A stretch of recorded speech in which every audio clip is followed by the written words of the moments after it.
ಪ್ರಜಾಪ್ರಭುತ್ವದ ವ್ಯವಸ್ಥೆಯಲ್ಲಿ ಅವ್ರು ಹೋರಾಟ ಮಾಡೋದ್ರಲ್ಲಿ ನಮ್ದೇನು ತಕರಾರಿಲ್ಲ.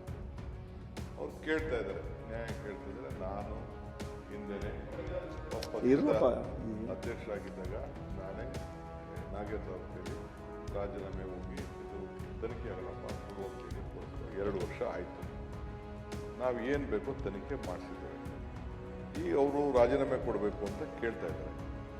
ಈ ರಾಜೀನಾಮೆ ಕೊಡಬೇಕಾದ್ರೆ ಕೇಳಲಿ, ಒಂದು ನಿಮ್ಮನ್ನು ನೋಟಿಸ್ ಕೊಟ್ಬಿಟ್ಟು ನಾವು ಚರ್ಚೆ ಮಾಡಿ ಏನಕ್ಕೆ ರಾಜೀನಾಮೆ ಕೊಡಬೇಕು, ಏನೇನು ಕಂಡು ಹಿಡಿದ್ರು, ಅವ್ರ ಹತ್ರ ಏನೇನು ಮಾಹಿತಿ ಇದೆ, ಅವ್ರಿಗೇನು CBI ಅವ್ರು ಏನು ಕೊಟ್ಟರು, ED ಅವ್ರು ಏನು ಕೊಟ್ಟರು, SIT ಏನು ಕೊಟ್ಟರು, ಅದೆಲ್ಲ ಕೂಡ ತಂದು ಜನರ ಮುಂದೆ ಇಟ್ಟು ಜನರಿಗೆಲ್ಲ ಗೊತ್ತಾಗಿ ಇದಕ್ಕೋಸ್ಕರ ನಾನು ರಾಜೀನಾಮೆ ಕೇಳ್ತಾ ಇದ್ದೀನಿ ಅಂತ ಅಟ್ಲೀಸ್ಟ್ ಮಾಡಿದ್ರೆ ಆ ಸ್ಥಾನಕ್ಕೆ ಇವರೆಲ್ಲ ಸಂವಿಧಾನ ಪೀಠದಲ್ಲಿ ವಿರೋಧ ಪಕ್ಷದ ನಾಯಕರಿದ್ದಾರೆ, ಅವರೆಲ್ಲ ಅವಕಾಶ ಇದೆ.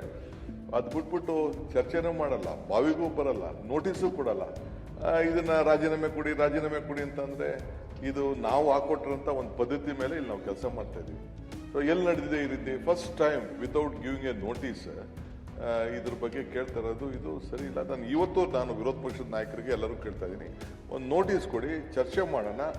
1 ದಿನ 2 ದಿನ ಬೇಕಾದ್ರೆ ಏನೇನು ಅನ್ಯಾಯ ಆಗಿದೆ, ಯಾವ ರೀತಿ ಆಗಿದೆ ಅನ್ನೋದನ್ನ ಕಂಪ್ಲೀಟ್, ಇದು ಒಂದೇ ಅಲ್ಲ ಬೇಕಾದಷ್ಟಿದೆ.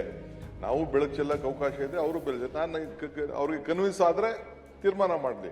ನಾನು ಯಾಕೆ ನಾಗೇಂದ್ರ ಅವ್ರನ್ನ ಸಂಪುಟಕ್ಕೆ ಸೇರಿಸ್ಕೊಂಡಿದ್ದೀನಿ ಅಂತ ನಾನು ಹೇಳ್ತೀನಿ. ಅವ್ರು ಸಮಾಧಾನ ಆಗಲಿಲ್ಲ ಬೇಕಾದ್ರೆ ಮುಂದುವರ್ಸ್ಲಿ. ಚರ್ಚೆನೇ ಇಲ್ದೇನೆ ಸುಮ್ಮನೆ ರಾಜೀನಾಮೆ ಕೊಡಿ, ಭ್ರಷ್ಟು, ರಾಹುಲ್ ಗಾಂಧಿ ಮನೆಗೆ ದುಡ್ಡು ಹೊಂಟೋಯ್ತು, ಭ್ರಷ್ಟ ಸರ್ಕಾರ, DK ಶಿವಕುಮಾರ್ ಸರ್ಕಾರ, ಇವೆಲ್ಲ ಏನೇನೋ ಹೇಳ್ಕೊಂಡು ಕೂತ್ಕೊಂಡ್ರೆ ಅಟ್ಲೀಸ್ಟ್ ಆಗ್ತದೆ. ದಯವಿಟ್ಟು ಪ್ಲೀಸ್ ಇವತ್ತು ಕೂಡ ನೋಟಿಸ್ ಕೊಡಿ, 2 ದಿನ ಚರ್ಚೆ ಮಾಡಿ, ನಿಮ್ಮ ಎಲ್ಲ ವಿಚಾರಗಳನ್ನ ದಯವಿಟ್ಟು ತಿಳಿಸಿ. ಸಿದ್ದರಾಮಯ್ಯ ಅವರು ಒಪ್ಕೊಂಡಿದ್ದಾರೆ 89 ಕೋಟಿ ಅಂತ. ಸರಿಯಪ್ಪ, 89 ಕೋಟಿ ನಡೆದಿದೆ ಭ್ರಷ್ಟಾಚಾರ, 187 ಕೋಟಿ ಅಲ್ಲಂತ ಫ್ಲೋರ್. ಅದಕ್ಕೆ ನಾಗೇಂದ್ರಂದು 85 ಕೋಟಿ ನಡೆದಿದ್ಯೋ 90 ಕೋಟಿ ನಡೆದಿದ್ಯೋ ಏನಾಗಿದ್ಯೋ ಅಂತ ಜಸ್ಟ್ ನೀವು ಕ್ಲೀನ್ ಆಗಿ ಡಿಸ್ಕಸ್ ಮಾಡಿ. ಅಲ್ಲ, ಮುಖ್ಯಮಂತ್ರಿಗಳೇ ಒಪ್ಕೊಂಡ್ರೆ ಅದಕ್ಕೆ ಮಾಡಿ, ನೀವು ಅದನ್ನ ಹೇಳಿ. ಮುಖ್ಯಮಂತ್ರಿಗಳೇ ಒಪ್ಕೊಂಡ್ರೆ ಮತ್ತೆ ಯಾಕೆ ನೀವು ತಗೊಂಡ್ರೆ? ನಿಮ್ಮ ಸೀಟಲ್ಲಿ ಕೂತ್ಕೊಂಡು ಏನಾಯ್ತು ಅಂತ 2 ವರ್ಷ 2 years we have kept the minister out to inquire about this. We have come to a conclusion. I have looked all ಮಾಡಿದ್ದೀನಿ. ಚಾರ್ಜ್ ಶೀಟ್ ಆಗಿದೆ. ನೋಡಿ, ನಾನು ಯಾರ್ಯಾರು ಸೆಂಟ್ರಲ್ ಮಿನಿಸ್ಟ್ರು, ಯಾರ್ಯಾರು ಸ್ಟೇಟ್ ಮಿನಿಸ್ಟ್ರು, ಯಾರ್ಯಾರ ಮೇಲೆ ಕೇಸ್ಗಳಿದೆ, ಹೆಂಗ್ ನಡೀತು, ನಾನು ಹೆಸರುಗಳೆಲ್ಲ ನಾನು ಹೇಳಿದ್ರೆ ನಿಮ್ಗೆಲ್ಲ ಬೇಜಾರಾಯ್ತದೆ. ಅದೆಲ್ಲ ನಂಗೆ ಹೇಳಕ್ಕೆ ಇಷ್ಟ ಇಲ್ಲ. Let us only confine to this. If you want I tell all the names also. ನೀವೇ ಒಪ್ಕೊಂಡಿರ್ತಕ್ಕಂಥ ವಿಷಯಕ್ಕೆ ರಾಜೀನಾಮೆ ಅದು ನೀವು ಚರ್ಚೆ ಮಾಡಿ, ಅದನ್ನ ಚರ್ಚೆ ಮಾಡಿ, ಡಿಸ್ಕಸ್ ಮಾಡಿ, ಸದನದಲ್ಲಿ ಒಪ್ಕೊಂಡಿದ್ದೀರಾ? ಮಾನ್ಯ ವಿರೋಧ ಪಕ್ಷ ನಾಯಕರೇ, ಮಾನ್ಯ ಮುಖ್ಯಮಂತ್ರಿಗಳು ಸಂಸದೀಯ ವ್ಯವಹಾರಗಳಲ್ಲಿ ಯಾವ ರೀತಿಯಿಂದ ನಡ್ಕೋಬೇಕು ಅನ್ನೋಂಥ ವಿಚಾರವನ್ನ ಸ್ಪಷ್ಟವಾಗಿ ಹೇಳಿದ್ದಾರೆ. ಅವರೇನೀಗ ಸರ್ಕಾರ ಚರ್ಚೆಗೆ ತಯಾರಿಲ್ಲ ಅಂತ ಹೇಳಿಲ್ಲ. ಸರ್ಕಾರ ಒಂದ್ ನಿಮಿಷ ರೀ ಪ್ಲೀಸ್, ನೀವು ಕೂಡ ಸದನದ ಗೌರವಾನ್ವಿತ ಸದಸ್ಯರು. ಅದು ಏನ್ ನಡೆದಿದೆ, ಹಗರಣ ಏನ್ ನಡೆದಿದೆ, ಏನಾಗಿದೆ, ಆಮೇಲೆ ಹೇಳಿದ್ರಲ್ಲ ರವಿ ಅವರೇ ಚಾರ್ಜ್ ಶೀಟ್ ಎಷ್ಟು ಜನರ ಮೇಲೆ ಹಾಕಿಲ್ಲ. ಚಾರ್ಜ್ ಶೀಟ್ ಹಾಕಿದ ಮೇಲೆ ನ್ಯಾಯಾಲಯ ಅವ್ರಿಗೇನಾದ್ರೂ ಶಿಕ್ಷೆ ಕೊಟ್ಟಿದ್ರೆ ಇನ್ನು ನ್ಯಾಯಾಲಯದಲ್ಲೆಲ್ಲ ವಿಚಾರಣೆ ಪ್ರಾರಂಭ ಆಗಿಲ್ಲ. ಆಮೇಲೆ ಎಷ್ಟು ಜನ ಬಿಜೆಪಿ ಎಂಪಿಗಳ ಮೇಲೆ, ಎಷ್ಟು ಜನ ಮಂತ್ರಿಗಳ ಮೇಲೆ ಜಡ್ಜ್ಮೆಂಟ್ ಮಾಡಿದ್ದಾರೆ. ಮಾಡೋಣ, ಅದಕ್ಕೆ ಅವಕಾಶ ಕೊಡಿ, ಅದಕ್ಕೆ ಅವಕಾಶ ಕೊಡಿ. ನೋಟಿಸ್ ಕೊಟ್ಟು ಮಾತಾಡಿ. ಮುಖ್ಯಮಂತ್ರಿಗಳು ಮಾತಾಡಿ ಆಗಿದೆ. ಮಾತಾಡಿ. ನಾನು 2 ಮಾತು ಮಾತಾಡ್ತೇನೆ. ಒಂದ್ ನಿಮಿಷ. ಮಾನ್ಯ ಮುಖ್ಯಮಂತ್ರಿಗಳು ನೋಡಿ, ನೋಟಿಸ್ ಕೊಡಿ, ಬಾವಿಗೆ ಬನ್ನಿ ಅಂತ ಕಳೆದಿದ್ದಾರೆ. ಬಾವಿಗೆ ಬನ್ನಿ ಅಂತ ಅಲ್ಲ, ಅವ್ರೇನ್ ಕರೆದಿಲ್ಲ. ಅವ್ರು ನಿಮ್ಗೆ ಅಲ್ಲ ನೋಟಿಸ್ ಕೊಡಿ.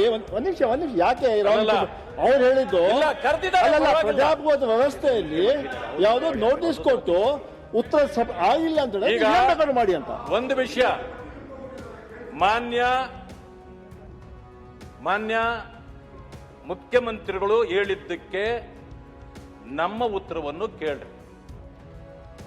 ನಾವು ನಾಗೇಂದ್ರ ಅವರ ವೈಯಕ್ತಿಕವಾಗಿ ವಿರೋಧಿಗಳಲ್ಲ. ನಮಗಿರ್ತಕ್ಕಂಥದ್ದು ಈಗಾಗಲೇ ಹಗರಣ ಬಂದ ಮೇಲೆ ಮಾನ್ಯ ಮುಖ್ಯಮಂತ್ರಿಗಳೇ ಹೇಳಿದ ರೀತಿಯಲ್ಲಿ ಅವರು ರಾಜೀನಾಮೆ ಕೊಟ್ಟಿದ್ರು. 2 ವರ್ಷ ಹೊರಗಿದ್ದು ಸರಿ. ಕೋರ್ಟ್ ಅಲ್ಲಿ ಕೇಸ್ ಇದೆ, ಬೇಲ್ ಮಾತ್ರ ಇದೆ, ಅವರು ಮುಕ್ತರಾಗಿಲ್ಲ. ಕೋರ್ಟ್ ಯಾವುದೇ ಆದೇಶ ಕೊಟ್ಟಿಲ್ಲ. ಕೋರ್ಟಿಂದ ಏನಾದ್ರೂ ಆದೇಶ ಬಂದಿದ್ರೆ ಒಪ್ಪೋಣ. ಇಲ್ಲಿ ಆಗಿರೋದು SIT ಇಂದ. SIT ಏನೇನು ಮಾಡ್ತದೆ ಅದೆಲ್ಲ ಗೊತ್ತಿದೆ. SIT ಯಾರು ಕೆಳಗಡೆ ಕೆಲಸ ಮಾಡ್ತದೆ ಅದು ಗೊತ್ತಿದೆ. ಅದಕ್ಕೆ ವಿಸ್ತಾರವಾಗಿ ಹೋಗೋದಿಲ್ಲ. ನನಗೆ ಹೇಳಿರ್ತಕ್ಕಂಥದ್ದು, ನಾನು ಹೇಳತಕ್ಕಂಥದ್ದು, ಈಗ ಇಷ್ಟು ಆತುರ ಸರ್ಕಾರಕ್ಕೆ, ಇಷ್ಟು ಅವರನ್ನ ವಾಪಸ್ ತಗೊಳ್ಳೋ ಮಾಡಿ, ನೀವು ಬೇರೆಯವ್ರನ್ನ ಮಾಡಿ, ನಮ್ದು ಏನು ಅಭ್ಯಂತರ ಇಲ್ಲ. ವಾಲ್ಮೀಕಿ ಸಮುದಾಯದ ಇನ್ನೂ 2-3 ನೀವು ಮಂತ್ರಿ ಮಾಡಿ, ನಮ್ಗೇನು ತೊಂದರೆ ಇಲ್ಲ. ಅದ್ರ ಬಗ್ಗೆ ನಾವು ಪ್ರಸ್ತಾಪವೂ ಮಾಡೋದಿಲ್ಲ. ಆದ್ರೆ ಕಳಂಕಿತ ಮಂತ್ರಿಯನ್ನ ಮತ್ತೆ ನೀವು ಇಂಡಕ್ಟ್ ಮಾಡಲಿದ್ದಕ್ಕೆ ಕಾರಣ ಈಗ ಇದೇ ಅಲ್ಲ. ಒಂದ್ ನಿಮಿಷ ಇರ್ರಿ.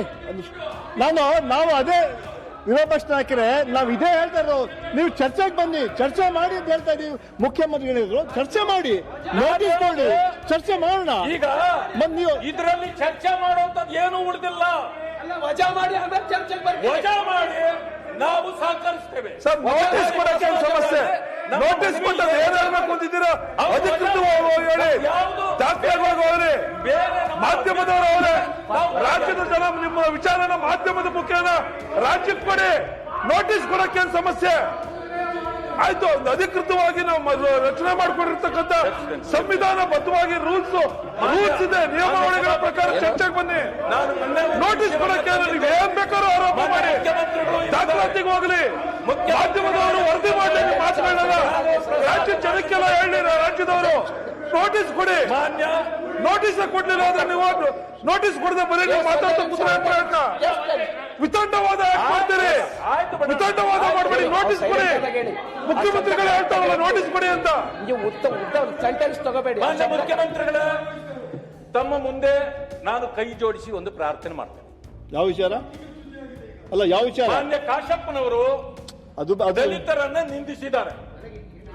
ಏನಂತ ಹೇಳಿದ್ದಾರೆ ಅಂದ್ರೆ, ಮೋದಿ ಅವರು ದೇಶವನ್ನು ಒಲಗೇರಿ ಮಾಡಿದ್ದಾರೆ ಅನ್ನೋದನ್ನು ಹೇಳಿದ್ದಾರೆ. AICC ಅಧ್ಯಕ್ಷರು, ವಿರೋಧ ಪಕ್ಷದ ನಾಯಕರು ಮಲ್ಲಿಕಾರ್ಜುನ ಖರ್ಗೆ ಅವರಿಗೆ ಇವತ್ತು ನೀವು ಮನುವಾದನೆ ಮಾಡಿರ್ತಕ್ಕಂಥ ಅವಮಾನ ದೇಶದಲ್ಲಿ ಅದಕ್ಕಿಂತ ಉದಾಹರಣೆ ಬೇಕಾ ಸರ್?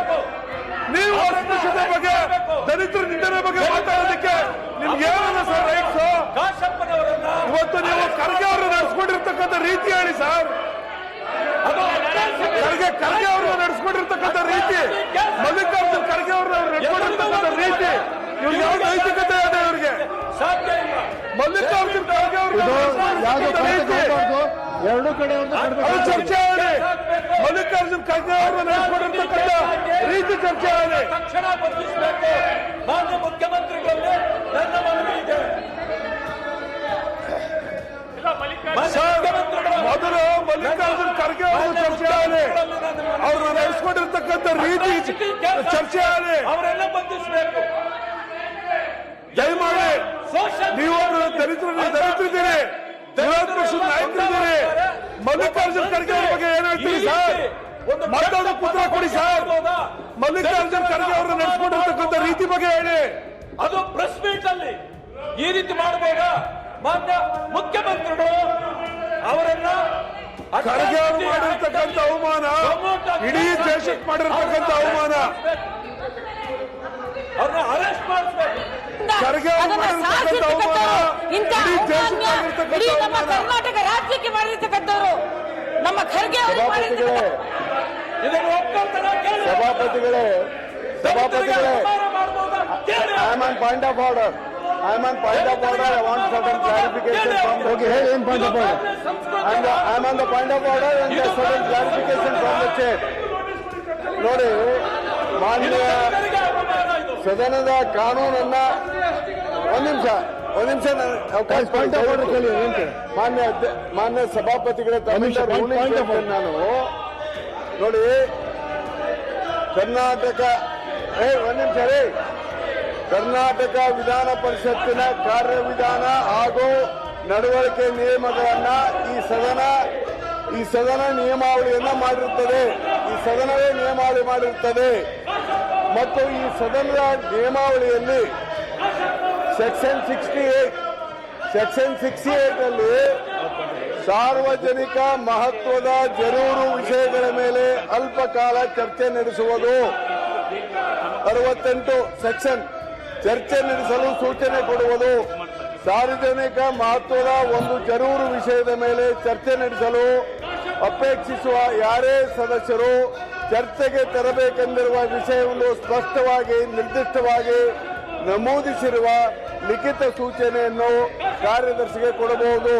ಅಲ್ಲದೆ ಆ ಸೂಚನೆಯೊಂದಿಗೆ ಆ ವಿಷಯ ಸಂದರ್ಭದಲ್ಲಿ ಚರ್ಚೆ ನಡೆಸಲು ಇರುವ ಕಾರಣಗಳನ್ನು ನಮೂದಿಸಿರುವ ವಿವರಣಾತ್ಮಕ ಟಿಪ್ಪಣಿಯನ್ನು ಸಹ ಕಳಿಸಬೇಕು.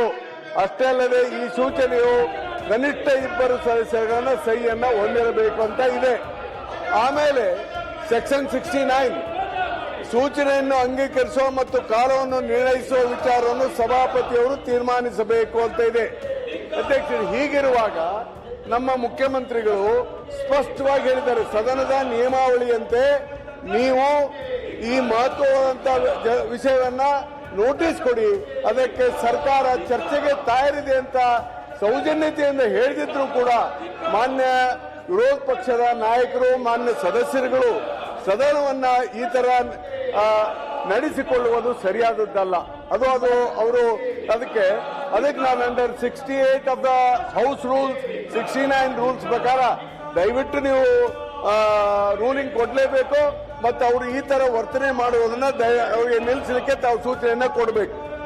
ನೀವು ಏನು ಅಂಡರ್ ಸೆಕ್ಷನ್ ಅಲ್ಲ ರೂಲ್ಸ್ 69 ಪ್ರಕಾರ ಈಗಾಗಲೇ ನಾವು ಅವ್ರಿಗೆ ಸೂಚನೆ ಕೊಟ್ಟಿದ್ವಿ, ನೋಟಿಸ್ ಕೊಡಿ ಅಂತ. ಕಳೆದ 4 ದಿವಸ ನಾವು ಹೇಳ್ತಾ ಇದ್ದೀವಿ ನೋಟಿಸ್ ಕೊಡಿ ಅಂತ. ಅವ್ರು ನೋಟಿಸ್ ಕೊಡ್ತಾ ಇಲ್ಲ, ಮೊಂಡು ವಾದಿಸ್ತಾ ಇದ್ದಾರೆ. ಅದರಿಂದ ಸದನವನ್ನು ಸೋಮವಾರ 11 ಗಂಟೆಗೆ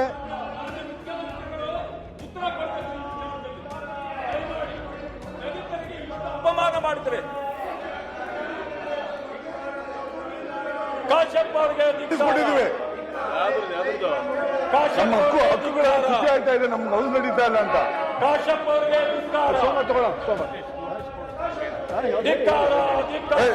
ಸೊ ನೀವು ನೋಟಿಸ್ ಕೊಡಿ. ಓಕೆ, ಆಯ್ತಾಯ್ತು. ಸದನವನ್ನು ಸೋಮವಾರ 11 ಗಂಟೆಗೆ ಮುಂದೂಡಲಾಗಿದೆ. If you like this video ಬೇಗ ಲೈಕ್ ಮಾಡಿ, ಕಾಮೆಂಟ್ ಮಾಡಿ, ಶೇರ್ ಮಾಡಿ ಹಾಗೂ ಯೋಯೋ ಟಿವಿ ಕನ್ನಡವನ್ನು ಸಬ್ಸ್ಕ್ರೈಬ್ ಮಾಡಿ.